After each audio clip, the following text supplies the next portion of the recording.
Good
morning, everyone. This is Marie Delta on EfferalGang Radio, and today I'm receiving the electronic musician and sound designer Didem Coskunseven.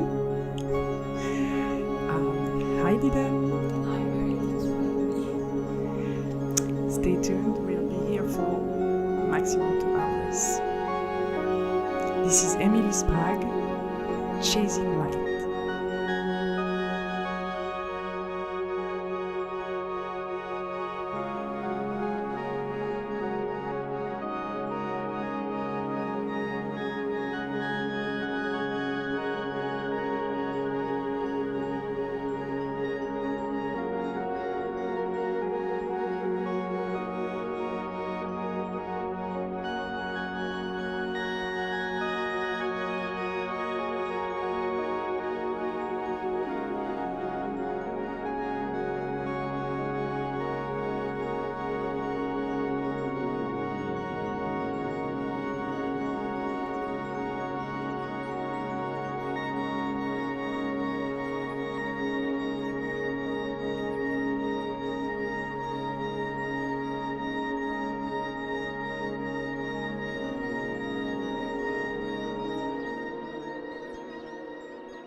Hello, everyone. So we're back, and we were listening to Emily Sprague, Chasing Light. Maybe you want to tell something about the track, Didem? Yeah, I can do that. Let's start with how I discovered her music. To be honest, I discovered her music actually via Mog's YouTube channel. So I was trying to have my first Mog, and then I was just checking the different products, and then I was like, okay, so let's check also, like all we do. Check who is doing what with different products, and then I encountered with her beautiful performance on Mog's YouTube channel, and then I checked her album too, and she's a young artist from LA, I guess, if I'm not wrong, and I really love how she blends her approach to photography, actually, because I think she's also a visual artist, with her approach to synthesizers and working with analog gear. And I think this one completely done with Moog 1, the legendary Moog 1. And I really, really love the ambient textures and everything from the beginning till the end, how just one single idea, like she revolves around just one single idea. Yeah, so that's why I just wanted to choose this track from this young artist from LA. So let's talk about you now. Didem Coskunseven, you're a composer, a sound artist, and an electronic musician.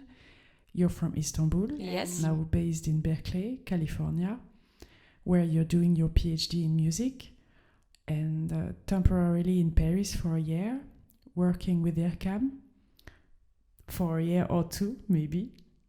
Yeah, actually, it seems like I'm going to be based in Paris for a while. Yes, I'm having my PhD in music composition at UC Berkeley. Started in 2018, and then I got accepted into this amazing program at IRCAM courses in a training program in computer music. I just completed it, and now I have another project with IRCAM for next year, an installation project at Pompidou. So I'm really, really happy and also like extremely excited about this opportunity. So yes, it seems like I will be in Paris also next year, so maybe more, because I'm going to finish my PhD in October. Amazing. Amazing. So we are gonna have you like for a while in Paris. Nice. Yes, I'm here, guys. So can you tell us a little bit about your work? What is exactly your work? So I know it varies from compositions for ensembles, but also electronic music. Maybe you can talk more about what makes all the, your body of work. Actually, the story started in Istanbul when I was having my master's degree. Actually, I first studied visual arts and then switched to music. And I had my master's degree in Istanbul at the Center for Advanced Studies in Music, which has a great community actually there, both for electronic music, both for just contemporary classical composition and everything. So it all kind of started there. And I think I can say that I started in a, let's say, very traditional way. I was just composing music for acoustic instruments at the very beginning. And then I slowly started to integrate electronics into my practice. And after that period of kind of transition, let's say, I also started to be more active as a performer with my own setup and everything, computer, MIDI controllers, your synthesizer and everything. And then, yes, the PhD adventure started when I moved to California and when I started to work at Synthmania, Center for New Music and Audio Technologies, which is an amazing institution, amazing center, actually, part of the music department. It's historically important because it's like, let's say, hub for developers and musicians and composers. So that my story also evolved in a different way. More electronics and more performance and more, let's say, sometimes installations. So I can say that my work is kind of revolving around writing for acoustic ensembles, doing sound installations, sometimes working with video artists and choreographers too, and performing with my own setup. And yeah, now I'm in Paris and continuing my work here in Paris, and I'm so happy about it. So we're going to move to the next song you selected. Just to remind listeners, Didem came this morning with an amazing selection with tracks with a lot of synthesizer. So we're going to listen to a lot this morning. And the next song is from Caitlin Aurelia Smith. So we're going to listen to a track from Caitlin Aurelia Smith, First Flight. Maybe you want to introduce the track, Didem? Maybe we can just listen to, and then maybe later we can talk, like just after listening to all together. Okay. C'est parti pour Caitlin Aurelia Smith. You're listening to Café-rave number 10 on EfferalGang Radio with Marie Delta and Didem Coskunseven.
we're back. It was amazing. Yeah, Oh this my one God. is so good. I already want to cry. Maybe you want to talk a bit about that track, how it moves you? Yeah, maybe I can give some background information. Let me check my notes. Aurelia Smith, I think she's also based in LA.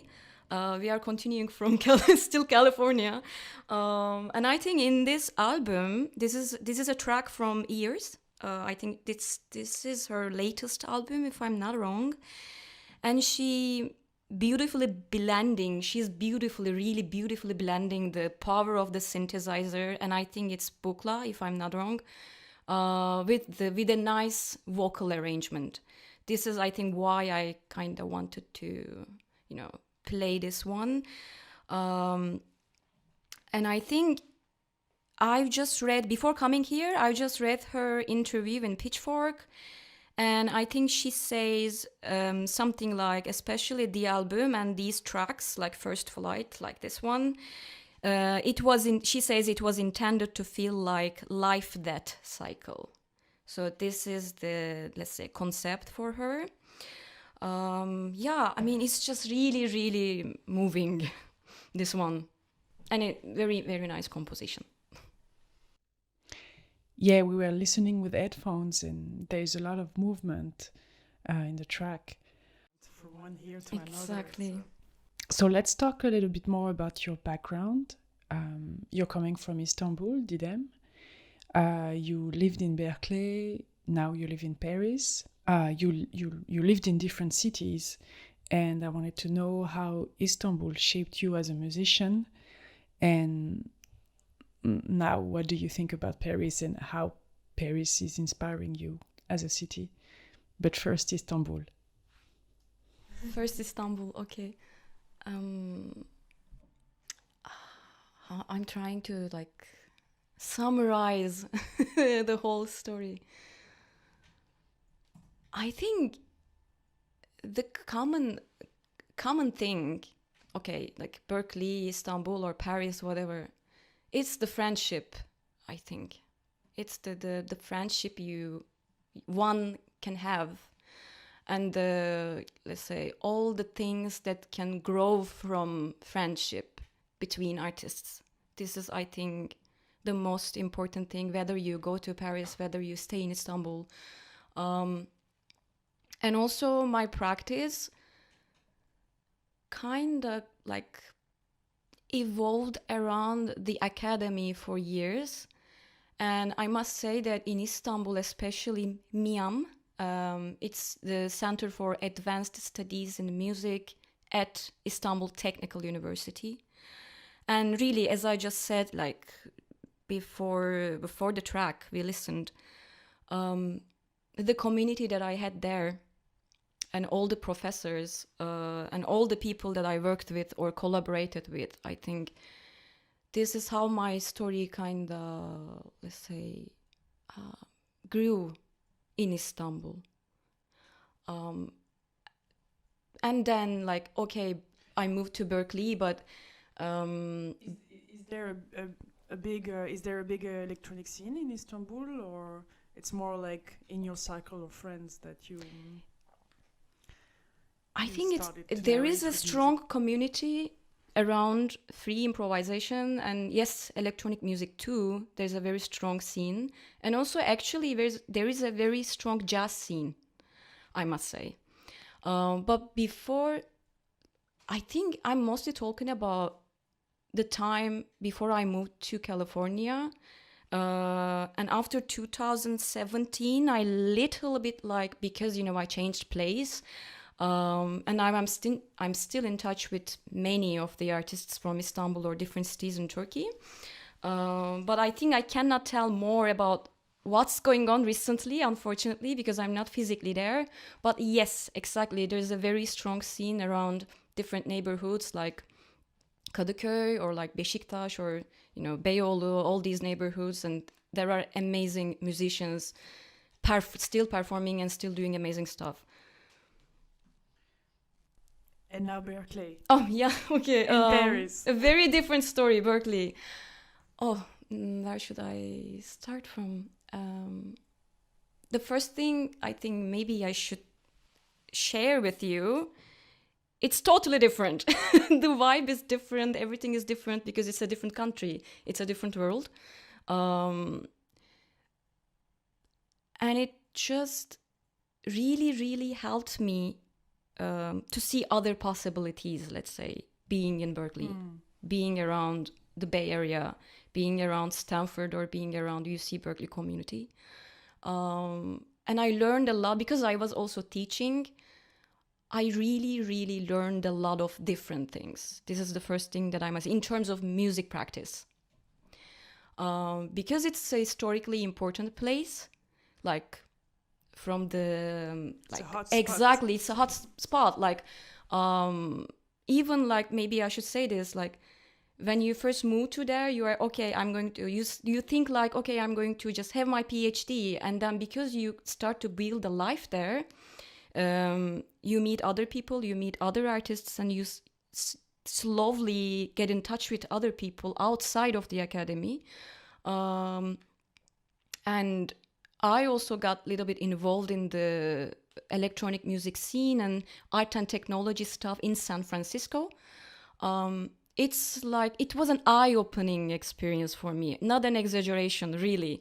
It's a different place, different vibe, as I just said, and a lot going on there.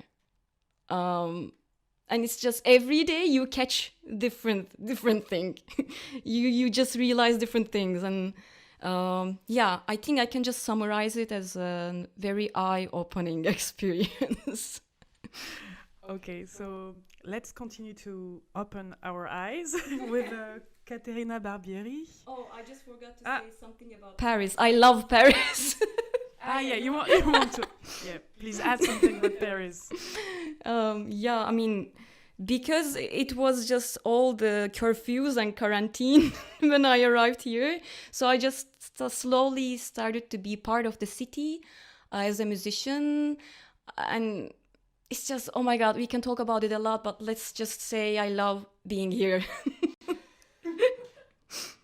Okay, so now let's move to Caterina Barbieri, Fantas, and stay tuned. We'll talk more about Paris.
And we're back with Didem, Coskunseven. Oh my god, these were epic tracks. Katerina, it's so cool. Can you talk about these two tracks that we've listened? Yeah, maybe we can say a few words. Caterina Barbieri, I mean, most of us probably know her. She also works with analog stuff a lot. And I think it's the time when she was working at Electron Music Studion, EMS, in Sweden. She started to work on Bukla 200. And I love how she creates these subtle melodic and rhythmic patterns, these wavy things and rich timbres, especially. And I think if I'm not quite sure about this one, but she mostly implies generative approach to patterns, I guess. And also, I think she mostly performs with her modeler. This is just cool. This is trance-like state I think she wants to achieve, and she beautifully does it. That's it, the end. I mean, it's so beautiful. Travel. And then we've listened to Flock of Dimes, Two Heads.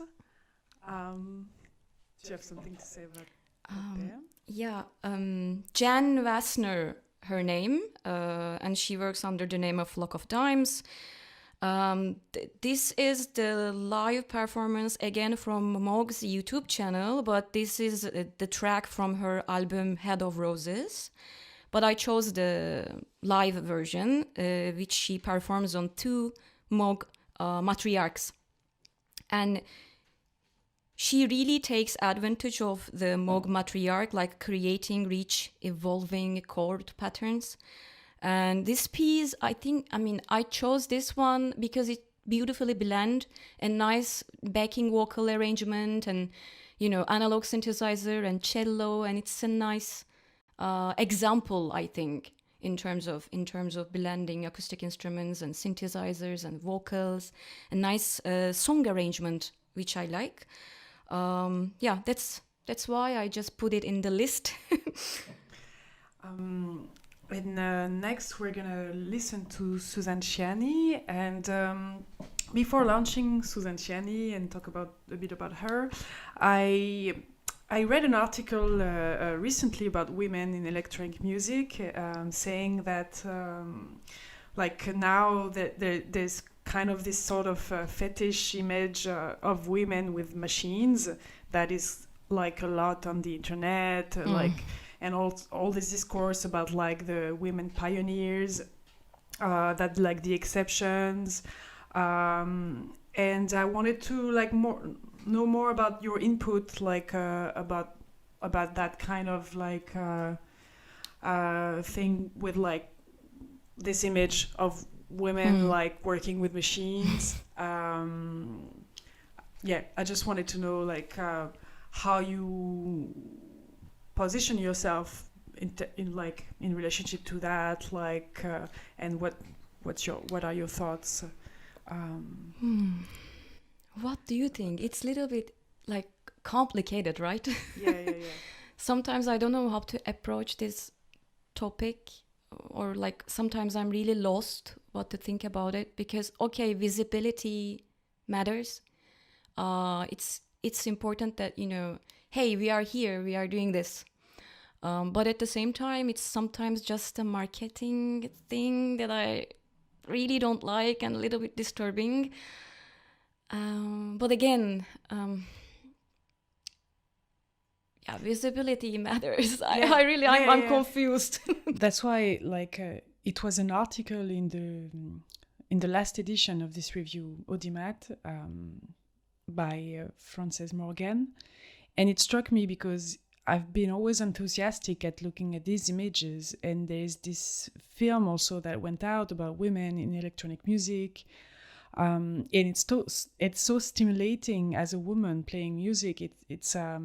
These are images you can refer to. These are images of potential models, but then there's this discourse that goes on with the images at the same time that is sometimes difficult to handle.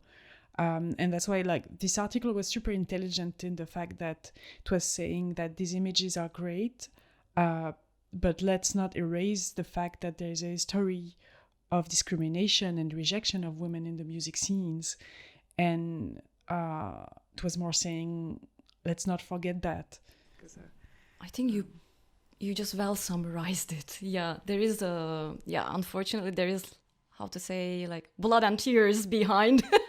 So yeah, let's don't forget that, because it's sometimes it's an harsh thing to, you know, follow what you want to do. And you as a musician, you feel that right now, like, do you still feel discrimination sometimes, or you feel that things are like in a state that is more equal right now, like from your own experience? From my own experience, it's just how it is. I had some few very weird bad moments,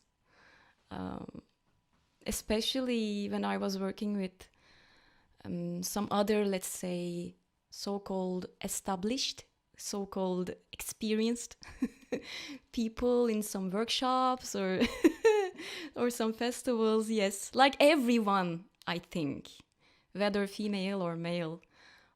It's a weird power thing, and we are all like more as a young musician. Yeah, I think we are kind of all sometimes, unfortunately, victims of that. But really, like, just don't care, do whatever you want. So let's move to Susan Ciani's track entitled Tide Pools, and then we're going to listen to Venetian Snares, Everything About You Is Special. And let's talk about Susan Ciani afterwards.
And we're back. So the first track was from Susan Ciani and the second track was from Vanishing Snares. Maybe you want to talk about Susan Ciani. Who's Yeah. an icon. Yes, I'm so excited about saying few words because there is this historical connection. Both Don Buchla and Susan Ciani studied at the University of California, Berkeley. I think Susan had her master's degree at the music department like me, and Buchla was, I think he was studying physics or something, as we may know. So when I moved to California, Berkeley, and when I started to work at Synthmat, I was just like, the day, I think we were having a workshop about, I think, transducers or something. And I don't know where it came from, but we started to, I think Edmund Campion just wanted to show us some controllers from Synthmat archive. They were like Buchla Thunder controllers and other things. And it was the first time that I really like physically touched them. It's from 1989. And it's like you feel like, what? Just amazed. So this is personally, this situation, I mean, very, very exciting and important to me. And Susan Ciani, I think in this piece, creates a very nice immersive soundscape.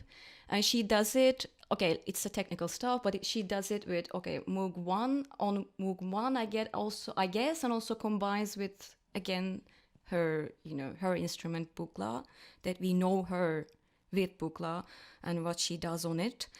So she also says, I hope that my music can transport someone for a brief time to a parallel universe of peace, safety, and wonder. And boom, yeah, she does it. Yeah, and she deserves a lot, like, more to say about her, because she did a lot of things that has an impact on the next generations, obviously. Yeah, she had to be on the list, of course. So, yeah. Yes, it's still very relevant today. Like, I mean, Exactly. This is one of her recent releases. Okay. Yeah. Okay. Yeah. This is actually Let me contemporary. check. I think this is. Let me check. Where? And also, like, she was like composing a lot for advertisements. Exactly. In the 80s and also like in the 70s. And it's so beautiful and so creative, the way like she worked with music for ads, like. Yeah. Our She's events. also known as an amazing sound designer for Yeah. all those things. Exactly. And this is a collaboration with Deutsche Grammophon, I guess, released by them. Okay. Yeah, it's a recent release. And about Venetian snares, so another vibe. Mhm. Do you have like anything to say, or just what do you like about that track? Again, as far as I know, he created and performed on a modular synth with no overdubbing, no editing, as far as I know. So his complex process of patch building, I think it's just where the power comes, because it's full of surprises and he takes advantage of it. This is the thing that I would like to really like underline. It's a very, by the way, energetic one. In the list among the others, and so good. So let's move to your the next piece that is actually your piece, Home Within. So, like, can you talk a bit about this track and like this title, like Home Within, like as someone who lives in different places, how does that resonate with your experience? And if you can talk a little bit about your track. It's actually a collaboration between me and a choreographer friend of mine, Seçil Demircan from Istanbul. So we were working together from 2017, and we did a work together with drum set, percussion, and she dancing and lighting design, and me as the composer, and Engin Dağlık as the composer. And later we couldn't find a chance to work on something else. And when I was still in California and when she was still in Istanbul, we just wanted to, think about that home. And we just wanted to make a dance film together. She in her room, doing a choreography and filming herself, and me, composing the music. So actually the music, in terms of pacing, following her edit, of course. But later I also realized that it just, as a standalone piece, hey, I actually really love it. And it's one of my recent works. So let's have a listen to it. Hope you like. Amazing. So it's Home Within from Didem, Coskunseven.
And we're back.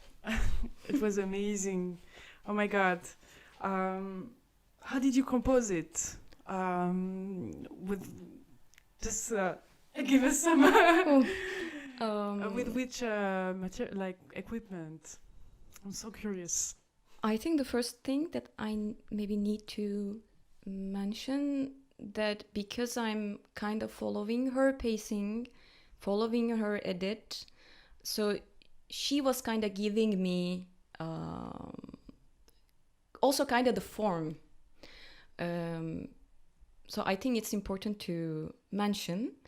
And then in terms of the technique and the equipment and other things, or Dove, so it's like very simple, done in Ableton Live's wavetable synthesis, and I sampled my Moog Werkstatt a little bit, but digitally manipulated all the glitchy sounds and everything.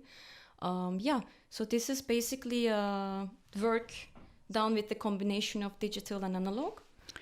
So I was asking on the chat if any listeners had some question for Didem, and there is a question from Alessia. Hello, Alessia. And Alessia is asking you what would be your advice for somebody, but definitely a girl, who doesn't have any musical training but wanted to try synth, but is getting overwhelmed about all the options and the possibilities these machines have. What would be your advice? And another question from Alessia is, do you face and approach the technical block? Very good questions, by the way. Thank you. So where to start? It's always, it was also very hard for me because I was like hesitating a lot at the very beginning. Like, am I going to break something? Or am I going to, damage something? What about all these cables and everything? So I think, again, I already mentioned, but I think it's, for me, friends that you feel safe to ask something. Like maybe even the silliest question. Like, how do you do that? How can I do that? So actually, this is kind of how I started. And then, yes, there is a lot of research that I've done. So I think I can kind of recommend. There's a very nice online community that, we can just ask a lot of questions and have replies. And also, it's right that the possibility is endless. And we sometimes feel overwhelmed or a little bit like disappointed. Oh, what am I going to do with all those things? So finding an affordable way and, just starting from somewhere could be my, I think, advice to, let's say, dive into things as the start. It's I think it's the thing that I can kind of recommend, because it's unfortunately the gears are super expensive, I know, and it's like sometimes disappointing that, oh, what am I going to do? But there are some ways to to find some affordable ways to start, like I think making explorations with your voice, for instance, is a way. I think it's a nice way also, like finding it's the cheapest exactly instrument. You have it, and also the rhythm, the percussion instruments, such that you can record many things, like ready-made things that you can record, or you can just transform a field recording into a very, very strong, nice composition or beat or whatever. So it's like finding clever ways to start. I think this is what I can recommend. I hope it's helpful. We can talk more, actually. I can give my email address. We can. I'm really like. I like making brainstorming about where to start, how to continue. Because there are a lot of Parameters. Yeah, I know. Yeah, it makes sense. Like going little by little and not being too overwhelmed with all the possibilities, but just finding some possibilities and then explore them and then expand. Expand. Yeah, expand after. Exactly. Is anyone having any other question for Didem? Because we are gonna close the show with Matt Skinner up, Parademons. Do you want to talk about that piece? This is a really beautiful piece, really chill, and I think you know him. Okay, I have my notes about Matt's. So I actually discovered Matt's beautiful work via his YouTube channel again. So I was just maybe it's important to mention, maybe there are some people interested in this. There is an artist residency at Electron Music Studio in Stockholm, Sweden. And I was just looking for it, and then I encountered with the work done there by Mats. And I realized that he released a very beautiful album. And then I checked what he's doing, and then, we got in touch online. And I just asked him, hey, can I have your permission to, play your beautiful piece? And I also asked him how he worked on it. And he just told me that actually he was just searching for the idea of creating a polyphonic system for his modular synthesizer, which is inherently a monophonic system, so that he says it's giving him a lot of challenges to work with. And he also says that he generally likes to work with technologies and instruments that have certain limitations rather than working completely from a blank page, by his own words. So he says it's also giving him more feedback from the instrument, which is nice to work with. So this piece, Parademons, is a particular piece he done using 4 different kinds of oscillators and a voice allocator. Okay, this is all about techniques, but so it's a very, very beautiful piece, and I hope you are going to like, and I hope you will check more about Matt Skinnerup. So let's listen to it. Okay, Matt Skinnerup, Parademons.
So beautiful and pretty short, actually. So we're back, and actually it's the end. But before, there's one last question from Valentina, who's online. And she's asking you, I saw you collaborated with musicians doing chords, chorus, and so on. How did you organize this kind of orchestration with writing sheet or doing casting or rehearsal? Oh, so we are in the domain of yes, writing music, literally writing. Yeah, normally it's like when you have a commission from a festival or ensemble, the instrumentation given to you mostly. If it's not your initiative or if it's not your own project. So we normally, given the instrumentation, like, okay, this is for, clarinet, bassoon, piano, percussion, or this is for blah, blah, blah. And then we start to get in touch with the musicians, know them, they know us as the composers. And then we start to build this communication. I start to make sketches. I start to brainstorm on different ideas for instruments, and then write. If the composer has the chance, if it's let's say, if there is time, mostly I should say, if it's a piece that is going to be performed after 7 months or whatever, if you really, really have time. Now you also have the opportunity to do this back and forth communication with the musicians, so that they can see the sketches, they can play and record themselves, and then we can have the feedback from them, or maybe edit or change whatever during the compositional process. So it's normally working like this for me, and then there are rehearsals planned. And then the concert done. So it's really different than my, let's say, practice with myself, with my own setup, with my own electronic instruments, with my computer sitting in my little home studio, let's say. I mean, I don't have a home studio, but let's call it as my workspace at my place. So it's a different practice. And then, you work on your own and then you release.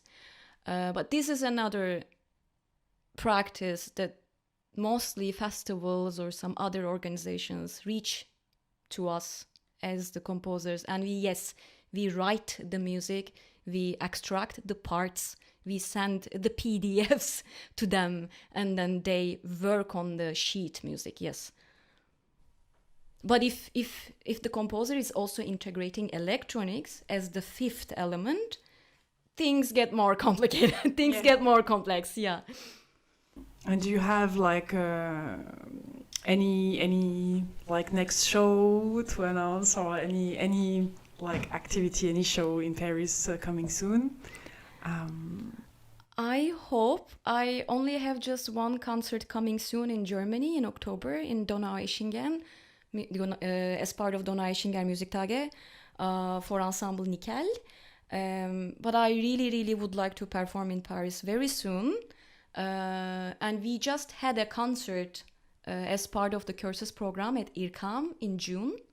And I wrote a piece for tenor voice, electronics, and video. And I collaborated with some amazing artists from Beaux-Arts. And I'm really happy. And I think it's going to be online very soon on IRCAM pages or on my own personal somewhere. Yeah. Okay, so we are looking forward. Thank you very much, Didem. I thank you. It was a pleasure. Thank you so much. I mean, really, it's a pleasure for me. And I'm so happy that you invited me and I had the chance to chat with you all and play beautiful music by other amazing artists from around the world. Who are working with synthesizers, who are integrating synthesizers into their practice. So I mean, I hope everybody enjoyed. I enjoyed a lot. And thanks. Thank you everyone for listening. This was Café-rave with Marie Delta and Didem Coskunseven. See you soon on EfferalGang Radio and have a beautiful Saturday. Bye-bye. Bye.